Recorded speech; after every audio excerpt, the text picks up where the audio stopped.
தலித் மக்களுக்கு எதிராக செயல்பட்டவர் பெரியார் என்று பாரதிய ஜனதா கட்சியின் தேசிய செயலாளர் எச். ராஜா தெரிவித்துள்ளார்.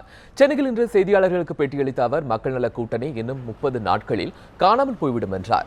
அரசியலில் வைகோ நடுநிலை ஆளவர் அல்ல என்று எச். ராஜா விமர்சித்தார். இந்த மக்கள் நல கூட்டணியை அறிவித்த காலத்திலே நான் தெளிவாக சொல்லியிருந்தேன்.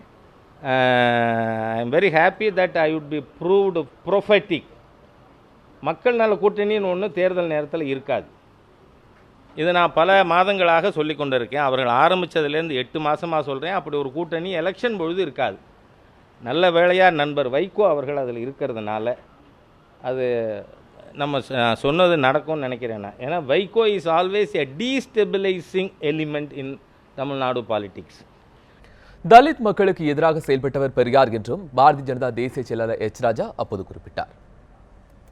நீதி கட்சியா, திகாவா, திமுகவா, மதிமுகவா, அந்த மாதிரி பல்வேறு அவதாரங்கள் அவர்கள் எடுத்திருந்தாலும் தமிழ்நாட்டில் இந்த மாதிரி நடக்கிறதுக்கு காரணம் ஈவேரா அவர்கள் ஆரம்பத்திலிருந்தே அவர் தலித் மக்களுக்கு விரோதமாக இருந்தார். அது மறைக்கப்பட்டு வந்ததுங்கிறது என்னுடைய கருத்து.